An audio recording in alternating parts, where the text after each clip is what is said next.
so honored to meet you. I'm going to put it on to record straight away so that we don't miss anything, because this is the crazy time. Oh, bless you. I'm actually going to let Danielle start off this show, Simon, because the intel has come directly from her, but it's massive, massive news. She can tell you what she's got, and then we can break it down between the three of us. Very good, very good. Okay, well, thank you, Charlie and Simon. I'm very honored to meet you. Nice to see you.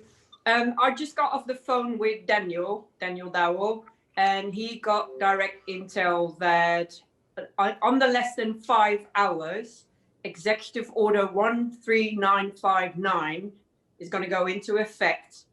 And if you look on Wikipedia right now, you can see the list of companies that are going to be taken down by the US. This executive order says prohibiting investment in communist Chinese military companies, which basically means a declaration of war. What I heard is that Parlay is already down, and that in a couple of hours, all the big media channels will going to go down as well. And with this executive order, the declaration of war is going to be taking place. So massive, massive, massive news.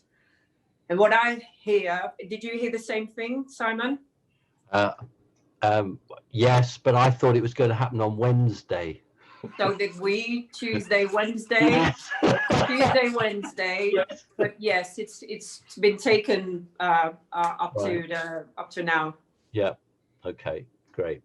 I would imagine they've started the process earlier because the Chinese will have got wind of it, and we know what they're like when they get wind of things. They try and change the dynamics and everything else that goes with it. So I would imagine they've been caught on the hop by activation. I did a 1:30 this morning. I did a podcast saying that China was now putting a lot of pressure on North Korea, attempting to up the ante regarding nuclear threats, and it might be that China's beginning now to use its agents throughout the world, and maybe America's bosses has decided that we've got to act now. So I noticed that. And also there's a lot of issues now between Israel and Iran in the Gulf. Yeah. And I think it's getting a little bit out of hand. So it might just be that, Daniel. It might literally be that. I mean, but your news is hot to me, because I was still sitting here thinking, Tuesday, Wednesday, I've got plenty of time just to take it easy. And then when Charlie gave me a ring, and I thought that actually makes sense based on what I said this morning at 1:30. And what we said last week, Charlie, on the video is that we need a global scenario. We need to take it off the elections of the US and move it onto a global perspective.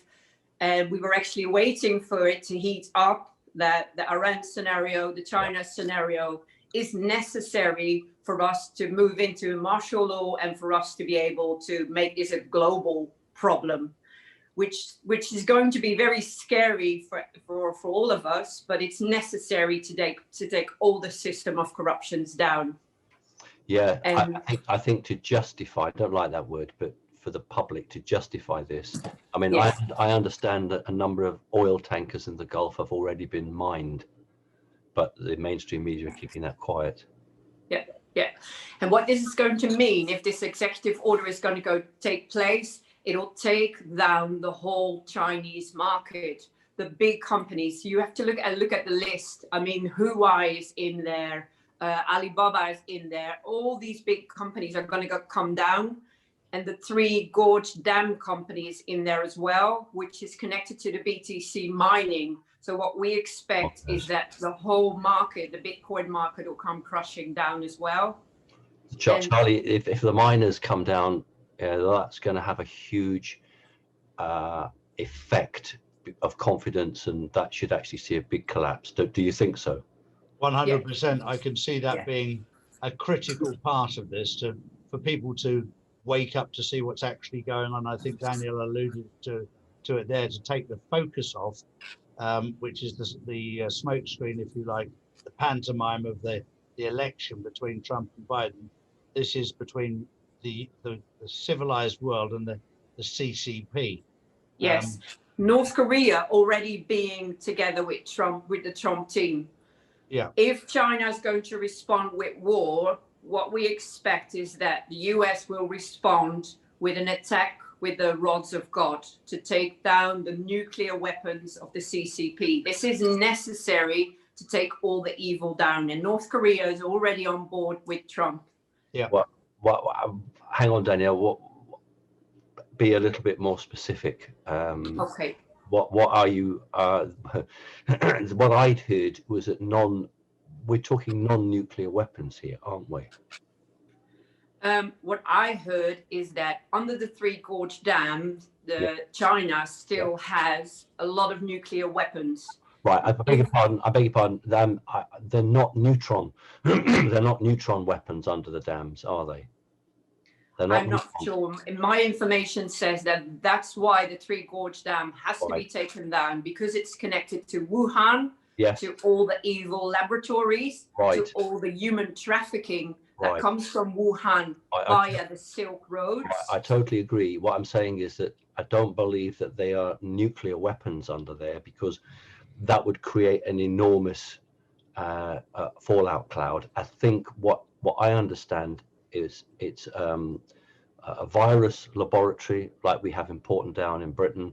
I understand that there's an underground city where people are being experimented on. And I was concerned for me is whether the neutron bombs, which were outlawed, but we know most major places have them, whether they were stored there as well. I just wondered if you had any intel on that. What I heard is that there's still weapons under there that have to be taken down, and they're going to be using the rods of God. Daniel asked me to make the comparison to the movie G.I. Joe 2. I just asked Charlie, I don't know this movie, but apparently the script of the movie gives an idea of what's going to take place. And they are going to be using the rods of God. The rods of God have been used a lot over this year to take down the dams, to clear out the dams under the earth. But they will be used if there's going to be a war, nuclear war, to take down the last evil that needs to be taken down. I don't believe there'll be a nuclear war. No, it's going to be a scare event. It's going to be, it's the scenario that is necessary to go to the alert all over the world. Bay of Pigs. Look, do you think then that will have an effect on organizations like CNN? Absolutely. Now, well, what we expect is that in the coming few hours, all the media is going to be taken down, because they are not sharing the truth. We're not hearing anything via the media, so they have to go down first. And what will happen is that Project Odin will be opened via the Starlink, which is already parallel with the media satellites, with the Mossad satellites, but they will be taken down first. And well, what we expect is that that's going to be parallel with the Executive Order 13959. That will bring some calm to the Gulf, actually. Oh, excellent. Oh, thank you. That's wonderful news. I'm glad. The sooner the better. Can't come soon enough. Absolutely.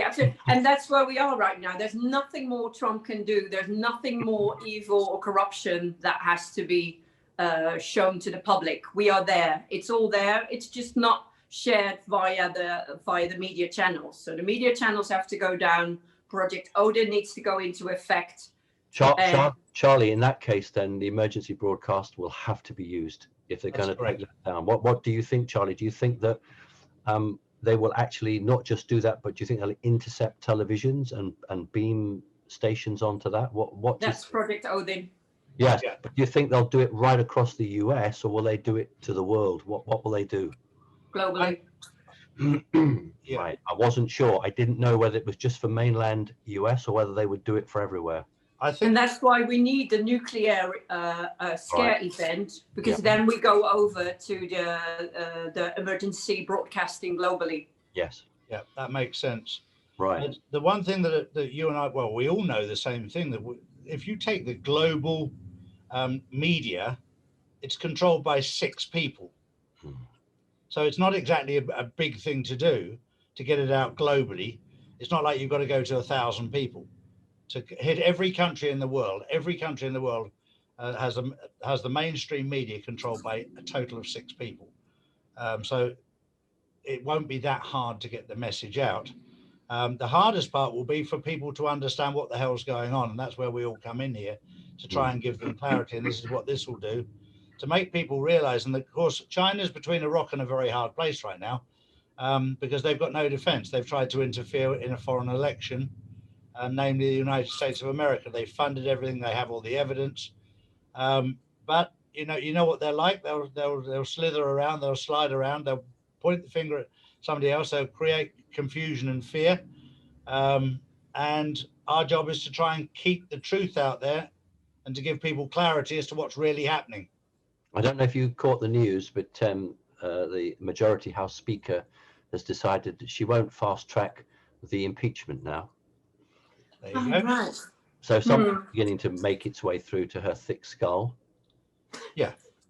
Well, it was exactly. But I also noticed in the way that for the last 4 days, there's a certain humility about him, as if he's leaving office, to lull her into a false sense of security, to say, well, I'm on my way. Yes.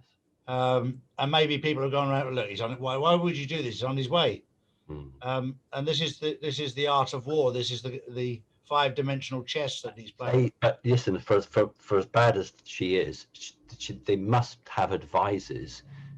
They must be advised what is happening around the planet. They must be aware. I mean, are they that stupid, Charlie? It's I don't think stupid is the word. I think arrogant is the word. They've been in control for so long, they just don't think it's possible that anybody could actually take them down. They've got away with so many things for so long. And I've seen it in my life where people have got away with something for so long, they just assume the right. Okay. I talked to a guy on my show called David Nino Rodriguez, who was basically unbeatable as a boxer. And the 2 times he got beaten was when he thought he didn't need to train as hard and just went in complacent. Then he got knocked out. When he was scared when he went in there, he was never threatened. But the minute he got complacent, and this is what we're going through, we're going through an arrogance. And these people have been in control for so long, they don't think that little minions like you and I and Danielle can cause any waves, and suddenly they'll wake up and go, shit, what just happened? And that's the brilliance of the plan. That's the brilliance of the bringing down of these house of cards. What they did is when you take a few cards out, not necessarily the top, but in halfway and at the bottom, and actually start waking people up and sharing information from not from top bottom, but from bottom up. And there's pieces missing. Now all of a sudden everything's creeping in, and they feel that it's massive. It's just not pieces or people have been taken out. The whole house of cards is going to come down. Danielle, we're really talking about electronic war here at the moment in this phase, aren't we? Yes, absolutely. But Absolutely. you would have to move to a more physical if they wish to deprive China of an immediate vengeance retaliation. Yes, absolutely. You're absolutely right. Yeah. I really think that what we would call the back-engineered space weapon technology has to be used, because it would not be possible to get any other form of conventional missile in to take that base out. So that's the only thing. The same weapon actually that was used in Nashville. So I look forward to that. Yes. It's the brilliance of the plan. It's building up the QFS system. It's pulling up all the Starlinks, Project Odin being ready. It's already there. That's why it needed all this time. Yes. And now it's just a matter of flipping switches. Executive orders have been in place. Evidence have been gathered. Yes, now it's a matter of flipping switches and flipping satellites. So Danielle and Charlie, I don't want an answer now because I haven't got one, but I'm going back to your point, Charlie. When this occurs, or when things like this occur, how can we best support humanity? And I'm a Brit, I'm in Britain, but I've got a strong connection with US, and Charlie's got the same. What can we do I mean, if we're offline, we're offline. But is there any way that anyone can get a message to somebody that we can have some form of input, even if it's just once a week, that we can get online so that we can have these sort of discussions and support people? And support people, yes. I'm looking for that as well, because I'm getting a massive amount of messages right now of light workers around the world who say, we want to be there for people when this is all going to go down. Absolutely. The awakening for people will be so sudden and brutal. Absolutely. And it's my job, and I think really my mission as well, to maybe have a platform where we can say, we know what's going on. You don't have to be scared. This is actually a good thing happening. But yes, how can we, Charlie, do you have any ideas? This is why I set up the drcharlieward.com as our own platform. But we also set up a separate one called the Jasara Club, which we've now got 30 or 40 people on, so that when people want to come, they don't have to take my word, they can listen to anybody else on there. So we've tried to create a hub away from the mainstream social media platforms. And I'm going to go a stage further, that we'll have our own servers specifically for the truth. And it doesn't matter what your truth is. Your truth may be different to my truth, but my wife said to me yesterday, she said, why are you watching the other side? I said, because I need to understand what they're up to. Exactly. Sometimes you have to listen to all the lies to understand what you're up against. I watch the BBC every day. I want to know. I'm not just looking at words, I'm looking for body language. Yes, I'm reading all the newspapers in Holland as well, just to see where the propaganda's going. And sometimes white hats are in place already, because what I've seen in Holland is that the narrative of China and the communism has actually been pushed as a positive thing. And I think it was to open up the consciousness of people that couldn't be the way we want to go, could it? I think it was really pushed for a reason. So yes, I read and watch everything, and I try to work in between and feed my children, but I'm receiving information all day long and all night long. It's interesting to see how Fox are flip-flopping all the time.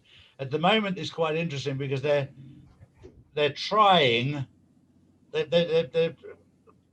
both sides. They're not committing to either. They're flip-flopping all the time. Those days are gone, Charlie. You're either one side of the fence or the other, and I think exactly.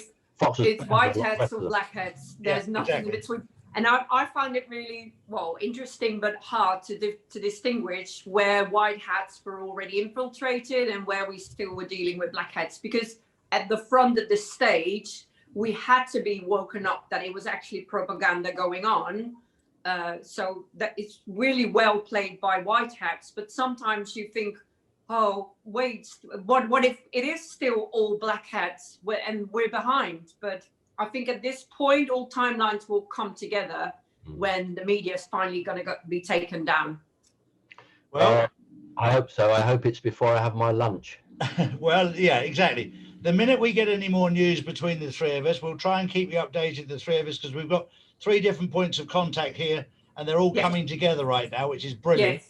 So we're able I think the biggest message for people to understand now is don't be scared. Don't be. Yeah. This is all gonna go somewhere good. Even if the media is gonna go down, if it's gonna go dark, even if we're gonna get a nuclear scare, which is not going to happen. It's just a scare. Even if we have biblical events taking place, war, it is necessary for a global awakening. This 4D chaos will bring us to 5D heaven on earth. We'll be liberated. Yeah, I totally agree. And you're absolutely right. Fear will kill you. Absolutely. But, don't feed the fears, we say. The one thing I just want to interject, I don't know if either of you have heard that, but I've understood that there's been a tacit nod that Russia will keep out of it. Correct. Have you heard that? Yeah. Yes. And I think just like we're Simon and I are 2 guys, when you see and you'll notice this as well, Danielle, the relationship between Putin and Trump, the body language, forget the language, the communication, the body language, they're 2 guys that get on extremely well. Extremely well. Remember that moment. Respect. Remember that moment when they passed over the football? Yep. that was the biggest cons, that everything was fine and they were on board together. They're a team. Yeah. And also when he walked past Angela Merkel. Russia has always been played out as the enemy. Russia has to stay out now to get a better image, to get their true image back. Well, Trump will repay them without a shadow of a doubt if they stay out of it. But when Putin walked up to Trump to shake his hand and walked past Angela Merkel, that in itself was a big sign to the world as to who was his friend and who was his enemy. He totally dislikes her. Trump absolutely dislikes. Do you remember in one of the conferences when they were breaking and he went up to Merkel, this is Putin, and said, I think, he said exactly what Trump had said, I think you should pay compensation to Poland. Both from Trump and from Putin. That's why Merkel was realizing that her connections to the past were well understood. Exactly right. Well, you know, most people, for people who don't know, she was born in East Germany, not West Germany. Yes. It's in her DNA. Yes. Yes. I did goodness me, 7-8 years ago, I did a conference, and obviously you have to be careful in Britain, but I had pictures, and for some reason she'd done a conference and she dressed completely in black. Honestly, I don't know why. So I had all the pictures there with her hand positions, and then another infamous person, and you would say that there must be a connection because the way she was holding her body was so similar. Yeah. Yes. Yeah. Well, exactly. I think we've all seen the pictures of her sisters and her parents and who her true family bloodline is. But I think we could do another video on that just by itself. I think that should be probably on the educational platform we should be gathering to start rewriting history. Danielle, I said to in the Charlie, line of truth. You are absolutely really here on the moment, because I said to Charlie that in 1945 there was a denazification program, and I think what we need now is a program to educate people, to alert them, which may take months, but I really think there's a need to, because people won't believe it, you know, they have to show it. On my Facebook page, I've been writing all year long all these truths, all these histories, but I know that it's going to be so shocking for people. My grandparents are still alive. They're 93, 94. If they hear that the Second World War went down differently than they thought, that the Nazis are still actually in charge, and that's going to the Fourth Reich is there underground. So I'm really hopeful. Listen, it's been lovely, Charlie. Thank you so much. Thank you very much. Very important. Danielle, it's lovely to meet you for the first time. Yes, very nice to meet you as well. I'll get this out. I'll get this out this morning. So this is our Monday morning update on what's happening. All right. Very important news. Thank you very much, Simon. God bless. Thank you very much, Danielle. Thank you. Bye-bye.